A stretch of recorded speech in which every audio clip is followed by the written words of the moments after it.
तो first question,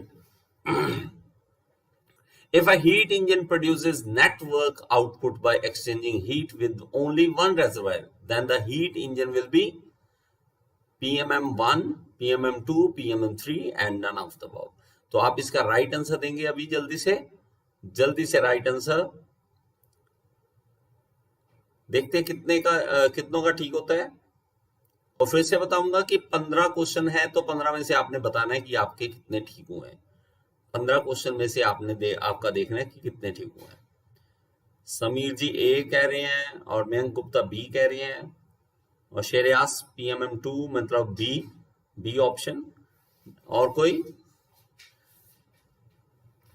तो इसका राइट आंसर है हमारे पास जी, इसका राइट आंसर है 2, मतलब PMM2 होता है। देखिए हमारे पास दो, हम इस तरह से देख लेते हैं। हमारे पास ये कहता है कि ये इस तरह से फर्स्ट मशीन के बारे में बोलता है कि ये हमारे पास फर्स्ट मशीन है, ये PMM1 इसको बोल देते हैं PMM1। तो PMM1 में हमारे पास क्या है और PMM2 में क्या है। हम ये कहते हैं कि PMM1 में हमें आउटपुट मिले और हमें कोई इनपुट ना देनी पड़े, सिर्फ आउटपुट हमें मिलती रहे। तो ऐसे ही मतलब आप मजा ही आ जाए ऐसा अगर हो तो PMM1 अगर बन जाए, मजा ही आ जाए कि बाइक बनानी है ऐसी जिसमें फ्यूल ना डलवाना पड़े। तो आपने इसको याद कैसे करना है कि नंबर वन बाइक, वन किसमें ऐसे याद कर लेना, PMM1 मतलब नंबर 1 बाइक होगी वो। तो हमारे पास 2 में क्या है, हमारे पास 2 में हमारे पास कि रेजरवायर नहीं होता, रेजरवायर नहीं है हमारे पास यहाँ पे, और सिर्फ हमारे पास यहाँ पे जो हमारे पास सोर्स है वो नहीं है, सोर्स है, सिंक नहीं है। तो इस तरह से अगर हो तो वो PMM2 हो जाता है। ओके, तो हम PMM2 बोल देते हैं इसे। तो नेक्स्ट क्वेश्चन देखिए, to maximise the work output at turbine the specific volume of working fluid should be. तो कैसा होना चाहिए सर? मैं MCQ करवा रहा हूँ बच्चे, MCQ करवा रहा हूँ। ये MCQ डिप्लोमा डिग्री सबके लिए कॉमन ही है, ये तो बेसिक लेवल पे ही है। तो आपके लिए, दोनों के लिए, डिप्लोमा के लिए, बीटेक के लिए, दोनों के लिए। इसके राइट आंसर क्या होगा जी? आज मयंक गुप्ता जी सारे ठीक होने चाहिए, आपके सारे ठीक होने चाहिए। गोविंद गिरी आपके भी ठीक होने चाहिए। जल्दी से राइट आंसर सारे जल्दी से लिखा करो, इतना टाइम मत लगाया करो। मैं चाहता हूं टाइम वेस्ट ना हो इसमें, क्योंकि ये 15 क्वेश्चन मैं चाहता हूं 15-20 मिनट में ही खत्म हो जाए। तो इसका राइट आंसर हमारे पास है एज लार्ज एज पॉसिबल, कि वर्क आउटपुट अगर हमें टरबाइन पे मैक्सिमम चाहिए तो हम क्या करेंगे, अब स्पेसिफिक वॉल्यूम को समझो। हमारे पास स्पेसिफिक वॉल्यूम क्या होता है कि हमारे पास कितना वॉल्यूम है। अगर 1 किलोग्राम कोई चीज पड़ी है हमारे पास, 1 यूनिट मास पड़ा है, तो उसका वॉल्यूम कितना है? तो वॉल्यूम ज्यादा से ज्यादा होना चाहिए। वॉल्यूम ज्यादा होगा तो वो क्या हो जाएगा, उससे हमारे पास टरबाइन पे स्ट्राइक करना आसान हो जाएगा। राहुल कुमार कनौजिया जी, हिंदी इतनी ज्यादा नहीं हम बोल सकते बच्चे कि हिंदी में स्पेसिफिक वॉल्यूम को हिंदी में कहते हैं, ये थोड़ा मुश्किल काम है। हमने पढ़ा नहीं है इसके बारे में। 10 तक जरूर हिंदी पढ़ी थी, तो गतिज ऊर्जा, स्थितिज ऊर्जा, लेकिन अब नहीं पता मुझे इसके बारे में। The compression ratio cannot be increased beyond certain limit because it result to। Ram ji, Ram. इसका राइट आंसर बताएं हमें, राइट आंसर बताएं जल्दी से कि क्या होगा राइट आंसर इसका। Right answer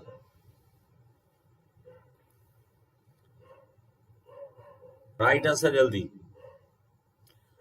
Anil Thakur ji, okay. Sameer all कह रहे हैं, अनिल ठाकुर डी कह रहे हैं, बी से डी में चेंज हो गए अनिल ठाकुर। एक बार कमेंट करना है अनिल जी, एक बार कमेंट करना है, बार नहीं, एक बार ही कर दो बस, एक बार मैं पढ़ रहा हूं। हाँ मैं समझ गया बच्चे, ठीक है। तो फहीम ए बी, अब ये दिक्कत है। हमने क्या करना होता है कि कई बार ये होता है कि हमने पहला ऑप्शन पढ़ा, अच्छा ऑटो इग्निशन, हाँ यही होगा, तो हम वो क्लिक कर देते हैं। अब पूरा पढ़ोगे तो ये तीनों कारण बन सकते हैं। कि अगर आप कंप्रेशन रेशियो बढ़ाते हो, देखो यार एक चीज बड़ी प्यारी है, इस चीज को समझना। कुछ भी इंसान दुनिया में कुछ भी है ना, अगर हमें कोई चीज फायदा दे रही है ना, उसकी हर चीज की एक लिमिट रखी गई है। वो हमें कहते हैं ना कंप्रेशन रेशियो। ऑटो साइकिल में हम बात करें तो कंप्रेशन रेशियो जैसे जैसे बढ़ती है तो हमारे पास क्या होता है कि हम एफिशिएंसी इंक्रीज कर सकते हैं, लेकिन प्रॉब्लम ये है कि अगर हम कंप्रेशन रेशियो एक लिमिट से ज्यादा करते हैं तो ये तीनों प्रॉब्लम्स हमारे पास आ जाती हैं। तो ये तीनों आ सकती है, ऑटो इग्निशन भी हो सकता है, डेटोनेशन भी हो सकता है, इंजन नॉकिंग भी हो सकती है। तो ये लिमिट आप चीज नोट करो, लिमिट क्या है। लिमिट इवन चीनी खाने की भी लिमिट है, बताओ। तो हर चीज जो है उसकी लिमिट है। इस चीज से हमें ये पता लगता है। What is the relative humidity of for a saturated air. ये सबका सही होना चाहिए, ये सबका सही होना चाहिए, ये सबका सही होना चाहिए। सर एमसीक्यू करा रहा हूँ रंजीत, और क्या करवा रहा हूँ। एमसीक्यू का एक फोल्डर अलग से है, काफी मैंने पहले भी करवा रखे हैं, आप वहां पे खुद देख लेना। तो इसका राइट आंसर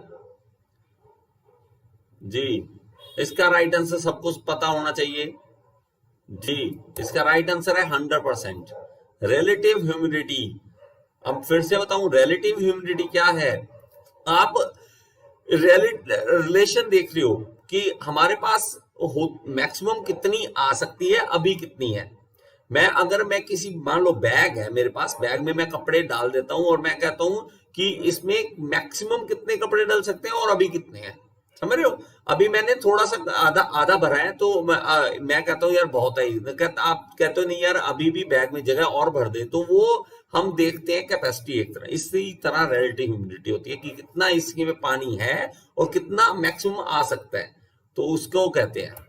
नेक्स्ट देखिए, head loss due to friction is a function of, head loss due to function hf is a function of।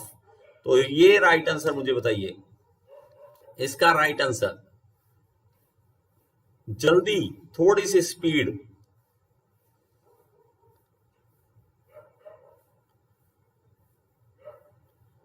G network problem, कोई बात नहीं, नेटवर्क प्रॉब्लम हो सकती है। इसका राइट आंसर जल्दी से।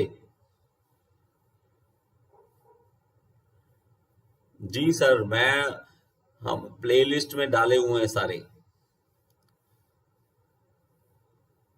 आप इसका राइट आंसर देख सकते हो जब आपको इसका फॉर्मूला पता है। इसका फॉर्मूला अगर पता है तो आपको इसका राइट आंसर पता लग जाएगा। इसका राइट आंसर देखो, फॉर्मूला देखो, फॉर्मूला क्या है इसका। इसका फॉर्मूला होता है H F equal to 4FLV square by 2GD। तो इसमें ये चीज नोट करो क्या क्या दिया हुआ है। डी डायमीटर, जी डायमीटर देखो, डायमीटर टू लेंथ रेशियो, तो डायमीटर भी लेंथ, तो लेंथ टू डायमीटर, ये चीज नोट करो क्या है कि ये डायमीटर टू लेंथ या लेंथ टू डायमीटर, तो लेंथ टू डायमीटर है ये देखो। तो हमारे पास ये वाला ऑप्शन सही होना चाहिए इसका।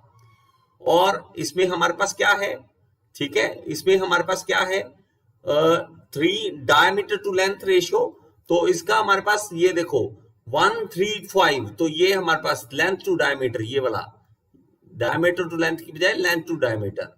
और हमारे पास वेलोसिटी हेड, ये रहा वेलोसिटी, ठीक है, और फ्रिक्शन फैक्टर, ये रहा फ्रिक्शन फैक्टर। तो ये सब कुछ आ गया, तो ये सब कुछ इसमें आ जाता है। तो हमारे पास नेक्स्ट देखो, the graphical method of Mohr circle represent shear stress on, किस पे शियर स्ट्रेस बताया जाता है। शियर स्ट्रेस, शियर स्ट्रेस किस पे बताया जाता है जल्दी। एक्स एक्सिस पे, वाई पे, जेड एक्सिस पे, किस पे। उत्कल साहो, आशीष सोनी,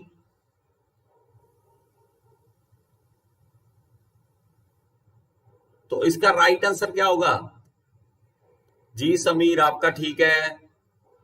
इसमें जेड एक्सिस कोई भी नहीं होता बच्चे, जो जेड एक्सिस बोल रहे हैं वाई एक्सिस पे होता है।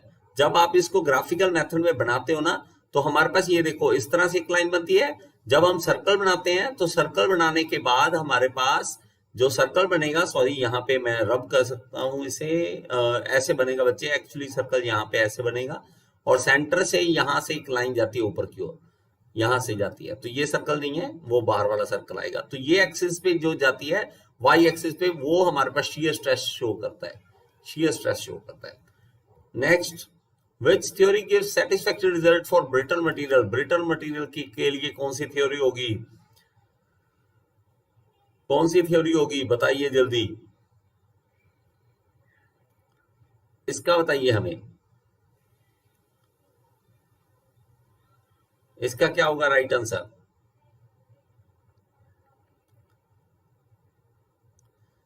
राजशेखर, विक्रम, राजशेखर और उत्कल साहू, पढ़ने की बहुत जरूरत है आपको। आशीष सोनी, आपको पढ़ने की बहुत जरूरत है, बहुत जरूरत है अभी। Maximum principal stress theory, maximum principal stress theory, तो ये है हमारे पास maximum principal stress theory brittle के लिए, ब्रिटल के लिए, ठीक है, maximum principal stress theory. Thermal stress is not a function of, बताइए इसका राइट आंसर, इसका राइट आंसर बताइए जल्दी। देखते कितने स्टूडेंट करते हैं इसको, कितने स्टूडेंट करते हैं, देखते हैं जी। सी आ रहा है आंसर, बी आ रहा है, सी आ रहा है। तो आप पहले फॉर्मूला दिमाग में लेके आइए, फिर बताइए मुझे, फिर बताइए मुझे, सोचो थोड़ा सा। जी अनिल ठाकुर आपका ठीक है, अनिल ठाकुर का ठीक है। ये सब फंक्शन होता है, टेम्परेचर, चेंज ऑफ टेम्परेचर भी देखते हैं, कोफिशिएंट ऑफ लीनियर एक्सपेंशन भी देते हैं, मॉडुलस ऑफ इलास्टिसिटी भी देते हैं। जो हम अल्फा एल डेल्टा टी ऐसे अकेला लिखते हैं ना, तो ये सिर्फ हमें क्या देता है, हमें उसका लेंथ में चेंज बताता है, लेकिन हमें स्ट्रेस पूछा इसमें, उसमें ई भी आ जाता है, यंग्स मॉडुलस भी आ जाता है। तो आपने नोट करना है इस चीज को कि हमारे पास क्या दिया है क्या नहीं दिया है, ऐसा नहीं है कुछ भी हम लिख देंगे। तो ई आ जाता है, उसमें ई आएगा, और हमारे पास जो डेल्टा एल वैल्यू है उसमें ये कट हो जाएगा, तो हमारे पास ई, अल्फा और डेल्टा टी ये रह जाते हैं। तो नेक्स्ट देखिए, aluminium is used as a fin material because, किसके लिए करते हैं, क्वेश्चन फंसाने वाले, ये पता क्या यार, कुछ बच्चों एक चीज नोट करना, एक क्वेश्चन ही बहुत होता है, इधर या उधर कहानी पलट देता है एक क्वेश्चन, एक क्वेश्चन कहानी पलट देता है मेरे भाई। तो प्लीज अगर आप 2000 क्वेश्चन कर सकते हैं, 4000 क्वेश्चन कर सकते हैं, जितने कर सकते हैं उससे ज्यादा करिए, जो आपकी लिमिट है। अगर आप प्रिपरेशन कर रहे हैं तो आप में से डेली का एक टारगेट लेके चलो कि आज मैंने 500 क्वेश्चन, आज मैंने 300 क्वेश्चन करके ही सोना है, एक टारगेट करने के बाद ही सो। अगर आपका टारगेट नहीं अचीव हो रहा तो आपने सोना नहीं तब तक, तो टारगेट देखो अपना बनाओ, उसके बाद करो। हाँ जी, तो इसका क्या राइट आंसर है, इसका राइट आंसर है it has high thermal conductivity. तो विनोद साहनी का ठीक था, पराग आपका ठीक नहीं है, गगनदीप सिंह आपका ठीक है। गगनदीप सिंह कहां से हो आप? Internal diameter of any work piece can be measured using, बताइए। Jaswant Kumar Pal, hello hello sir, hello जी, बताइए इसका, इसका बताइए right answer. Internal diameter of any work piece can be measured using, किससे कर सकते हैं? ओके, हिमाचल आज ही गया था सर, हिमाचल आज ही, आज कसौली घूम के आए हैं सुबह सुबह।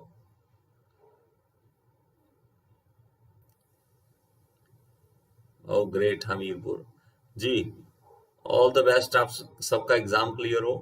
बताइए, विक्रम प्रताप, फिनिक्स, अब्दुल, जिन जिन के नाम बोल रहा हूं सबके गलत हैं जिसके नाम बोल रहा हूं सबके गलत हैं, ठीक है। धर्मेंद्र, तो ये होता है सोलेक्स न्यूमेटिक कंपैरेटर, जो इंटरनल डायमीटर देखने के लिए, वर्क पीस का डायमीटर देखने के लिए यूज होता है। तो ये हमारे पास कुछ इस तरह का दिखता है, मैंने पिक्चर भी आपको दे दी है इसलिए। तो ये कुछ इस तरह का दिखता है हमारे पास इंटरनल डायमीटर देखने के लिए, वर्कपीस का इंटरनल डायमीटर देखने के लिए। इसकी मैं कोशिश करूंगा अलग से एक वीडियो बना दूंगा ताकि इसको एक्सप्लेन कर सकूं। ओके, इसके पार्ट्स वगैरह सारे एक्सप्लेन कर दूंगा। देखो गलत हो रहे हैं ना क्वेश्चन, गलत हो रहे हैं, तो जो गलत हो रहे हैं आप अपने दिमाग में बिठाओ, ठीक है। अभी किसी चीज का एग्जाम नहीं हो रहा बच्चे, मैं प्रिपरेशन करवा रहा हूं कि आप प्रिपरेशन करें, यहाँ पर मेरे साथ जुड़ें और ज्यादा से ज्यादा हम एमसीक्यू करा करें। मैं धीरे धीरे इसकी जो है हमारे पास रेंज मैं बढ़ाऊंगा धीरे धीरे। ओके, और शेयर कर दीजिए, और मेरी वीडियो को शेयर करेंगे तो उससे मुझे मोटिवेशन मिलती है, ठीक है। तो अगर किसी कोचिंग सेंटर में जाओगे कितनी फीस लगती है, तो यहाँ पे आपको अगर कुछ मिल रहा है तो आपको सिर्फ इतना करना है कि शेयर कर दें मेरी वीडियो को, और अपने फ्रेंड्स का मोबाइल पकड़ें और उसको बटन दबा दें सब्सक्राइब का, मेरे से धक्के से उसको सब्सक्राइब करा दें, सब्सक्राइब करा दें धक्के से, उसको कर नहीं वही करना पड़ेगा, पकड़ के करवा दो, पता भी ना लगे उसे। तो इसका राइट आंसर, इसका राइट आंसर जल्दी से, तो डायमीट्रिकल पिच, डायमीट्रिकल पिच क्या होता है? तो इसका राइट आंसर है number of teeth upon pitch circle diameter, pitch circle diameter. तो ये हमारे पास इसका राइट आंसर है।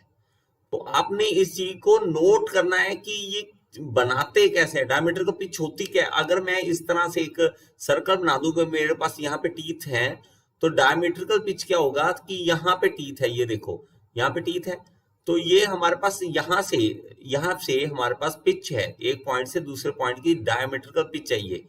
तो हमने क्या करना है कि पूरा हमारे पास ये देखना है कि पिच सर्कल डायमीटर टोटल कितना है और उसको डिवाइड कर देना है, ठीक है। नंबर ऑफ टीथ कितने हैं, नंबर ऑफ टीथ को डिवाइड कर देना है। तो आपने इस चीज को नोट करना है कि किस तरह से करना है इस चीज को। ओके, नेक्स्ट देखिए, प्रो ब्रदर गेमिंग जी, प्रो ब्रदर गेमिंग, अगर मुझे लगता है ये वीडियोस बनाते हैं, तो अगर इनकी वीडियोस देख लेंगे तो आपको फायदा मिलेगा जी। प्रो ब्रदर गेमिंग समझ गए, बस कमेंट प्लीज बंद करें जी। इसका राइट आंसर बताएं। मुझे यहाँ पे पढ़ाई करनी है बच्चे, मुझे पढ़ाई करानी है, मुझे और किसी चीज से मतलब नहीं है। देखिए इसका राइट आंसर, अब जो जो नाम बोल रहा हूं वो सुन लो। शिवलोक, कान पकड़ लो अभी अपना, फहीम पकड़ लो कान अभी,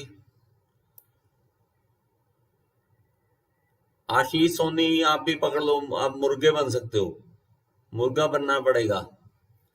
अगर राइट आंसर नहीं है तो सीधा थप्पड़ मार सकते हो अपने यहाँ। हाँ जी, समर प्ले हाउस आपका भी गलत है। तो राइट आंसर हमारे पास क्या है, हेलिकल गियर। समर आप थोड़ा सा पढ़ाई की तरफ ध्यान दो, पढ़ाई नहीं करते हो आप, नहीं तो आपके कान खींचूंगा मैं। पढ़ा करो थोड़ा सा, नहीं पढ़ोगे तो आप फेल हो जाओगे। और मुझे चाहिए, ये देखिए ये होता है हमारे पास। तो ये बच्चे क्या है मेरे पास, हेरिंग बोन गियर जो बात कर रहे हैं ना, हमने क्या कह दिया, हेलिकल है, तो ये एक्चुअली डबल हेलिकल, हेलिकल होते हैं, एंगल पे होते हैं, और दो इस तरह से दो डबल हेलिकल होता है। तो हमारे पास ये हेरिंग बोन की एग्जांपल है, हेरिंग बोन की एग्जांपल है। नेक्स्ट, नेक्स्ट देखिए, degree of freedom for gyroscope.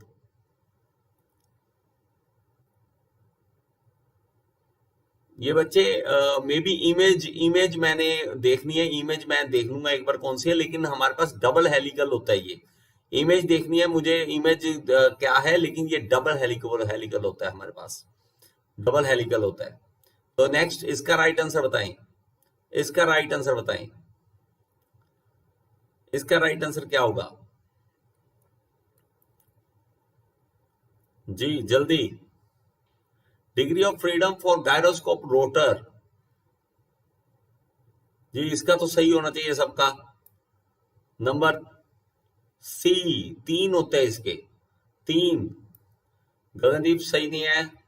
तो ये देखिए गायरोस्कोपिक रोटर, अगर कोई क्वेश्चन गलत हो गया होगा तो मैं आपके साथ डिस्कस करूंगा, लेकिन मुझे जितनी नॉलेज है उस हिसाब से मैं आपको बता रहा हूं। अगर कोई गलती होती है तो मैं आपको जरूर डिस्कस करूंगा आपके साथ। तो ये देखिए, ये होता है हमारे पास, ये 3 एक्सिस में घूम सकता है हमारे पास, 3 एक्सिस में, तो इसकी जो डिग्री ऑफ फ्रीडम हो जाती है वो 3 बन जाती है। Next, heat transfer is a point function, path function, transfer function और नन ऑफ द अबव।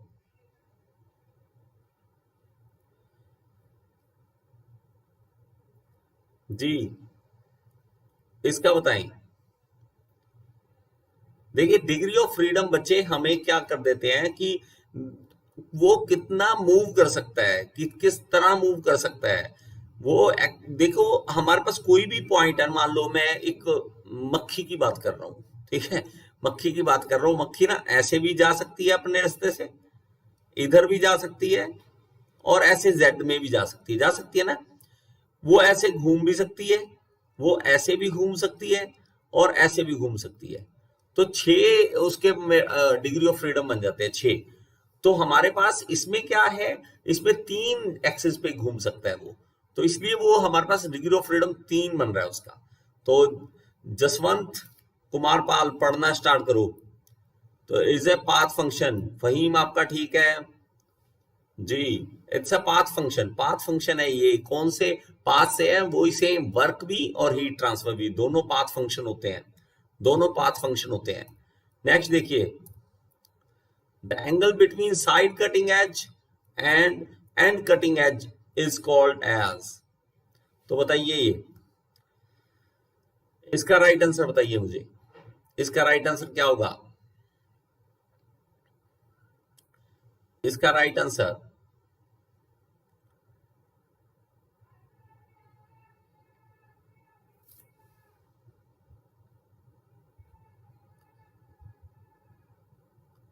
इसका राइट आंसर बताइए जी। सही है, आपका सही है। रोबिन, आपने सी लिखा है, तो ये नोज एंगल होता है। तो इसमें आप देखेंगे, तो ये देखिए हमारे पास क्या होता है कि ये फेस है, ये वाला एरिया फेस होता है, ये जिसके ऊपर से चिप खिसक के जाती है, स्लाइड करके जाती है, यहां से स्लाइड करके इधर जाती है और थोड़ा सा इधर की ओर टर्न कर जाती है। तो चिप जो है घूम के जाती है ऐसे, तो चिप के लिए ये एरिया हो जाता है, ये होता है फेस। और साइड वाला एरिया ये और ये, इसको कहते हैं फ्लैंक, इसको कहते हैं फ्लैंक कहते हैं। तो ये है and cutting as angle, and cutting as है ये, और ये है हमारे पास साइड कटिंग एज, ये है साइड कटिंग एज। तो हमारे पास नोज एंगल जो बनता है वो यहाँ पे बनता है। तो आपको मैं बता दूं, इस पे मैंने पूरा एक्सप्लेनेशन दी हुई है, आप देखेंगे तो यहाँ पे वीडियो मैं आपको दिखा रहा हूँ, यहाँ पे मैंने 2 वीडियो बनाई हुई है, इस पे 2 वीडियो बनाई हुई है, आपको पूरा आराम से एक्सप्लेन किया हुआ है, वो आप देख लो। आपको कभी भी इसमें सिंगल कटिंग एज का कोई भी आपका क्वेश्चन वो गलत नहीं होने वाला। 2 इसने बनाए थे। हाँ जी, महाक्ष मल्होत्रा जी। तो ये देखो, इस तरह से तो मैंने चीजें बनाई हुई हैं, लेकिन अब अगर आप नहीं कर रहे तो मैं कुछ नहीं कर सकता, आप पढ़ नहीं रहे तो मैं नहीं कुछ कर सकता। तो थोड़ा सा इस पे ध्यान दो। आपने जब भी, मैं आपको सिंपल सा आइडिया बताता हूं कि आपको कोई भी टॉपिक आपको लगता है कि मैंने इसका गियर इंस्टीट्यूट का पढ़ना है, तो टॉपिक का नाम लिखो। जैसे सिंगल कटिंग टूल है, तो सिंगल कटिंग टूल लिखने के बाद कटिंग टूल ऐसे लिखते हो, तो साथ में बस गियर इंस्टीट्यूट लिख दो, अपने आप वीडियो आपके सामने आ जाएगी, साथ के साथ गियर इंस्टीट्यूट लिख दो। कोई भी टॉपिक आपको लगता है ना कि इस पे सर आपने बनाया या नहीं बनाया, ये वीडियो मुझे मिल नहीं रही है, और ठीक है, तो मुझे ये कैसे कर सकते हैं, ये ढूंढ नहीं पड़ रहा, मैं प्लेलिस्ट में कैसे ढूंढूं, कुछ नहीं करना, आपने टॉपिक का नाम लिखना है, साथ में गियर इंस्टीट्यूट लिख देना है, और उसके साथ आपको वीडियो मिल जाएगी अगर उस टॉपिक पे मैंने बनाई हुई है, ठीक है।